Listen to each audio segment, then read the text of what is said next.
the Biden-Harris administration has put people-to-people relations and cultural affairs at the core of the foreign policy agenda, which is why today events, the Cambodia repatriation ceremony that took place today, this morning, at the U.S. Attorney District Office, was a very significant event. 30 looted objects, 30 looted artifacts that were stolen from Cambodia were returned back today to the rightful owner.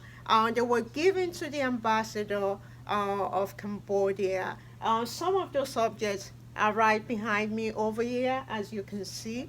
I spoke with the Assistant Secretary of State for Educational and Cultural Affairs, Lee Satterfield, and also the ambassador to Cambodia to get a sense of what these today's events, today historic events, to get a sense of what it means for the relationship between U.S. and Cambodia and the overall U.S. foreign policy agenda. Thank you, Mr. Ambassador, for joining me Thank today. you. Thank you. Can you talk about what does it mean? This event must be an emotional event for you to have this object that were looted from your country returned today. Can you talk about? Well, it is our great honor, our pleasure as well that our looted artifacts were turned, will be able to return to back to our homeland, back to our own peoples.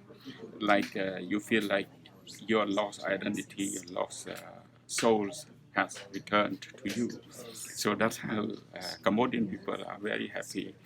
You know, even 1 week or 2 weeks before this event happened today, I see the Facebook of the Cambodian people go viral about their happy feeling of the returning of Of the object. the cultural object, because we are so proud of our lost glorious cultures, and this culture has been plundered and looted from our country, from its original place during the war, civil war of 2 decades of civil war in Cambodia.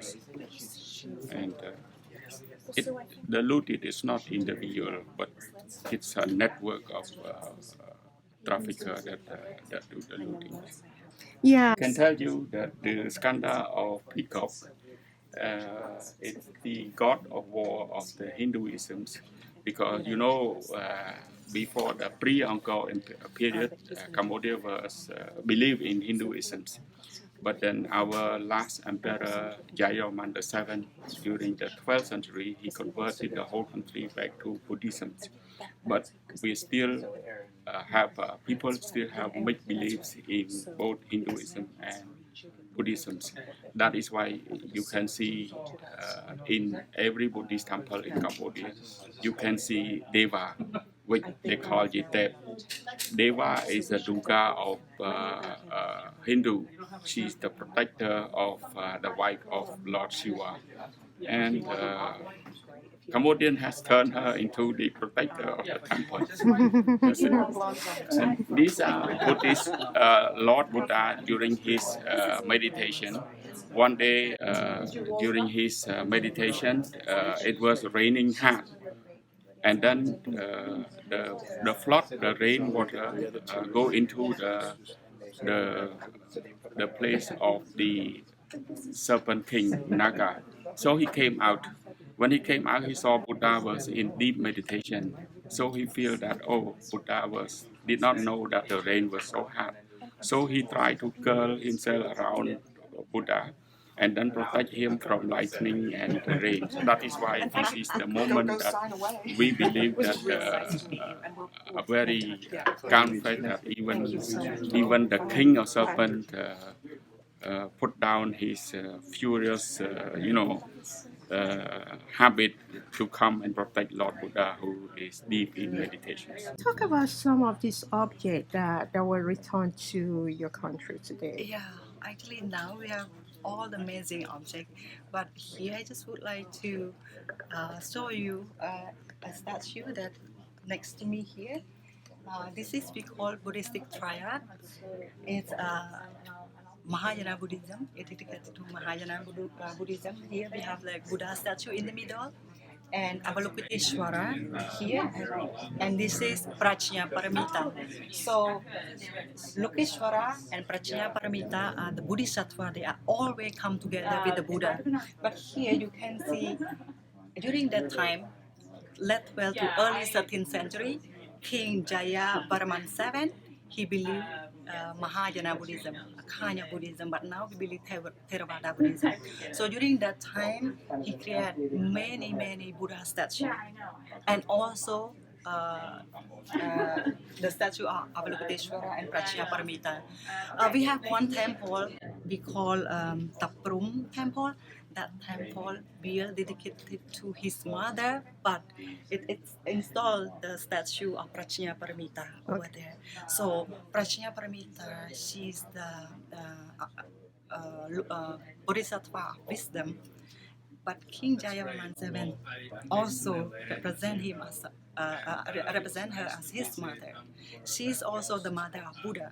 So it means that she's important, but also he is important for the king because it's related to mother and the mother of the Buddha. So the king also believe or he want to become a Buddha after he go to the next slide. To the next slide.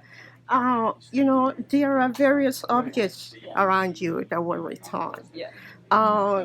This must be an emotional event for you. Yeah, I feel very connected to the cultural heritage, the objects like this. So here, can see also the statue. We have different statue. We have a Buddhistic triad. We have this is also Avalokiteshvara and the Buddha and other statue also. So it represent a complete history and religion.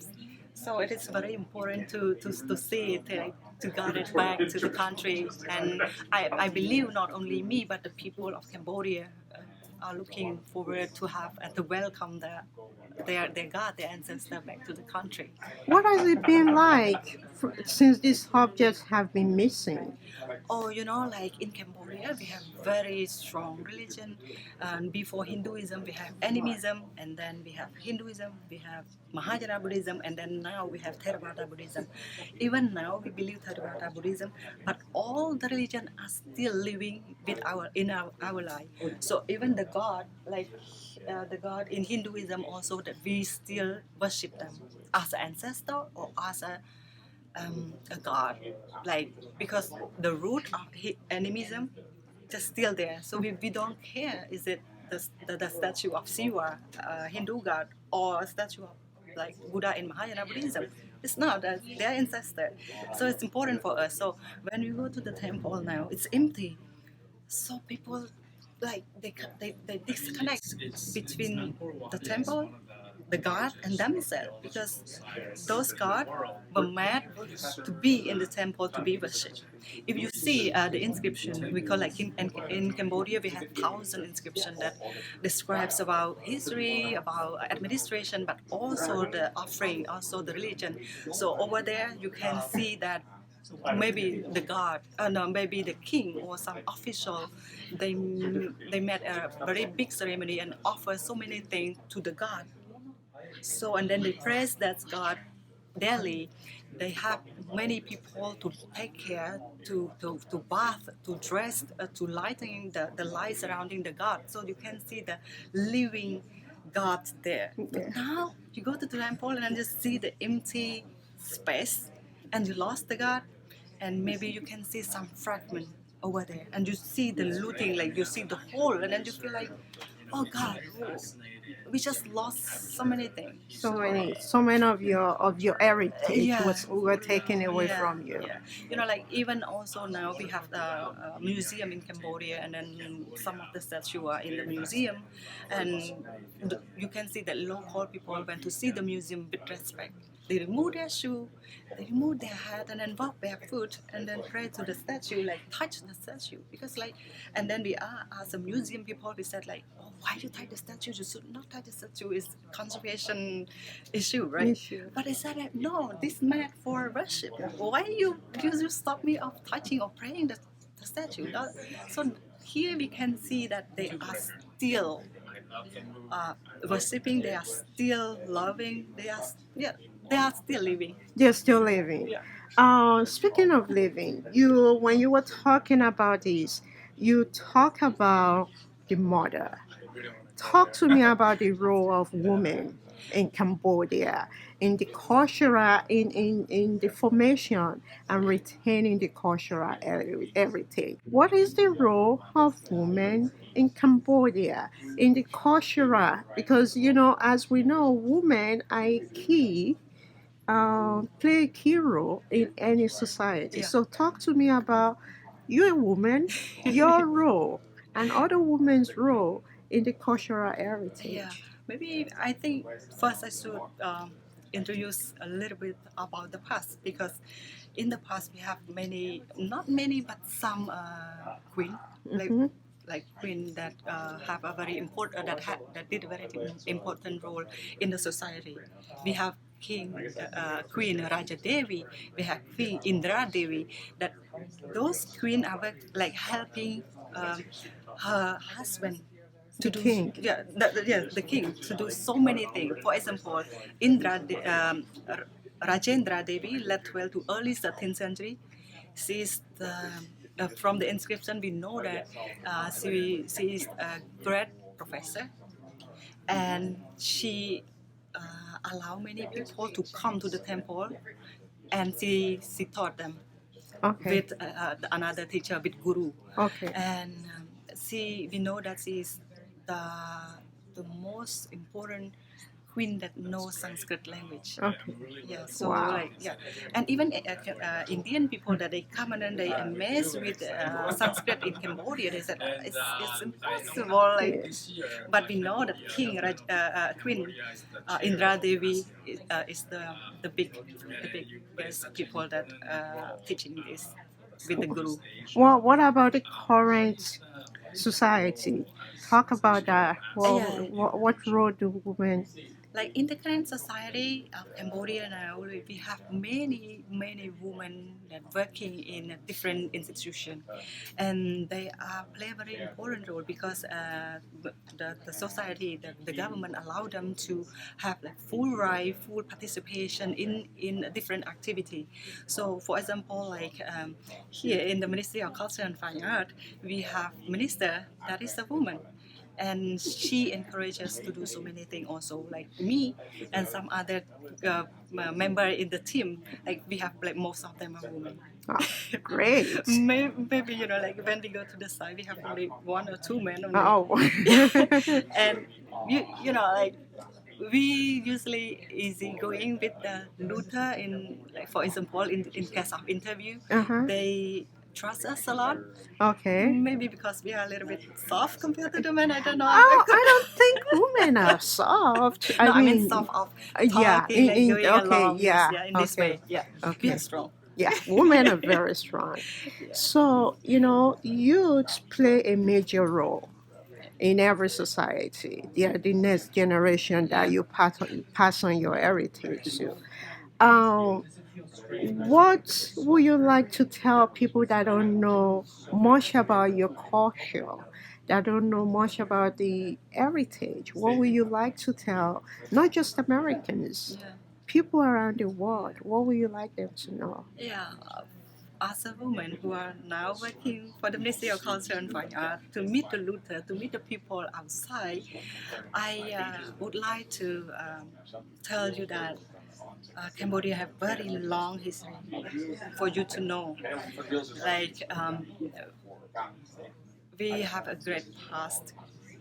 We was an empire, Even now, the political situation is different from before, but still we own a lot of cultural heritage. You can go to Cambodia, you see many thousand temple inscription, statue from different religion, and you could explore the different style of Khmer art in Angkorian period, and post-Angkorian period. You can differentiate the movement, the changing of the style, and then the administration during that time.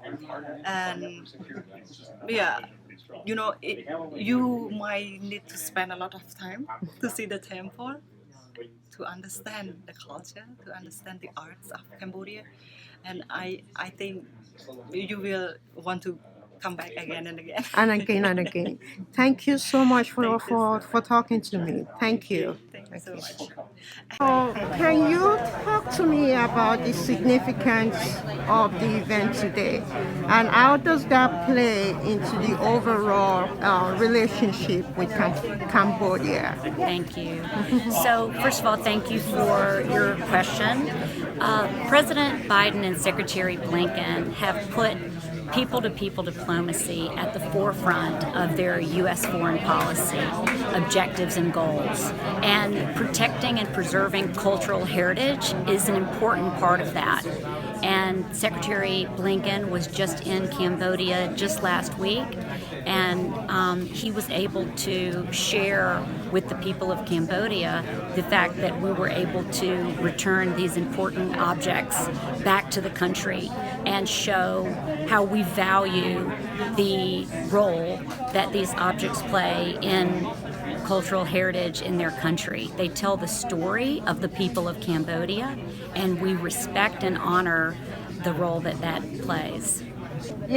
Overall, in the past couple of years, there has been a lot of returning of cultural objects to not just Cambodia, to African countries also. So what message do you have to those cultural institutions like the Metropolitan Museum, Brooklyn Museum, and even outside of the U.S., and also collectors, where some of these objects are still being held? You know, I think today is a great example of private collectors doing the right thing. When they were told by U.S. law enforcement that these objects were brought over illegally, they returned the property to the rightful owners of the Cambodian people. And I think that says a lot about private collectors in the United States and how important the American people value cultural heritage in other countries. So moving forward, your department is one of the key departments developing relationship in terms of Yes. cultural relationship with the U.S. and other countries. Yes. So can you talk about some of the agendas that you have moving forward? People-to-people diplomacy between the United States and all countries around the world is a critical component of our U.S. foreign policy goals and objectives. We're able to build relationships outside of the traditional government-to-government, and really oftentimes the relationships between people are where the world's problems can be solved. So we come together to look at collective ways to tackle the challenges around the world. Okay. And we do that through people-to-people exchanges. Talk to me about your role in bringing this object behind you and this event today. Sure. My name is John Paul Labat. I'm a special agent with Homeland Security Investigations in New York, and I am assigned to a team of investigators whose primary role is to find and return sacred cultural artifacts like these here and send them back to their countries of origin, in this case, the Kingdom of Cambodia. How did you find out about it? If you can talk about how did you discover the tip, and if you can talk about that. I'm Sure. sure like this is not just one of the original objects that your office probably have dealt with. This is, as you very well know, there are several countries where objects like this cultural heritage were looted. So if you can talk about how you came about discovering this. Sure. So the way that Homeland Security learned about the origin of these artifacts and the fact that they were here illegally stemmed from an informant in a different investigation who tipped us off that Douglas Latchford had brought antiquities into the U.S. with false provenance, false countries of origin, and false value. And so that began an investigation into the activities of Latchford, and in doing so we discovered a huge network of pieces from all over Southeast Asia, but primarily from Cambodia, that had been able to be smuggled into the U.S. and were here with museums and private collectors. And speaking of museum, how are you working with them to retrieve some of these objects so they can be returned back to the rightful country or rightful owners?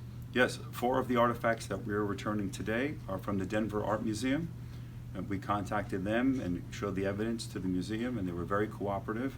And they set an example for other museums who are in possession of antiquities from Cambodia and sourced by Douglas Latchford to contact Homeland Security investigations and give up those artifacts because they were illegally sourced. You were talking earlier, you said this is just a tip of the iceberg of a larger, probably investigation. So can you talk about some of that investigation, not just regarding Cambodia, other countries like African countries? I know recently some objects were returned to Nigeria also.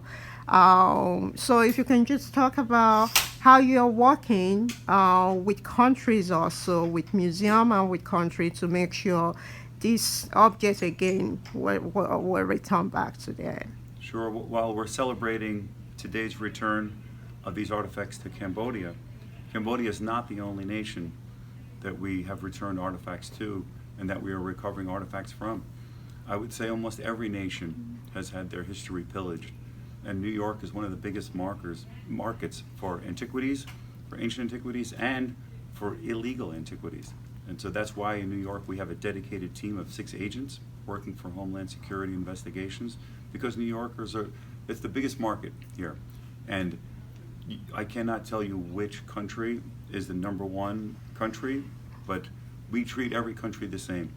Every country, no matter how big or small, has a right to have their heritage returned, and we treat them all equally the same, very seriously. And the ambassador was here today. The assistant secretary of cultural events was also here. As someone that was involved in this investigation, to see it return to the rightful owner, talk to me about, I know usually you probably don't talk about the emotional aspect of that, but to see the smile on their face and just talk to me about their feelings. It's actually my favorite part of the job as an investigator in this particular field is the returns. To see those smiles on the faces, to see the heartfelt gratitude really makes this so rewarding and makes all the hard work well worth it. So when I see someone at the ambassador level show up and how moved someone like an ambassador is to be receiving the artifacts, it really is heartfelt. I'm so gracious to be part of this team and to be part of Homeland Security investigations. Okay, what message do you have for people out there, collectors, and even some museum that are still holding on to some of these objects that were looted? Well, certainly the art market, the art community likes to preach something called due diligence, which is if it looks like something's wrong with an artifact, maybe you shouldn't be buying it. Do more research. Research the provenance. Go to the library and do some research on the piece. Pick up the phone and call a prior owner. Make sure the provenance is accurate and true. So we always encourage people to do their own homework, do the research. And if you suspect that you're in possession of a piece that is illicit, call Homeland Security Investigations and we will do the right thing. Okay, thank you so much Thank for you. talking to us. Thank you.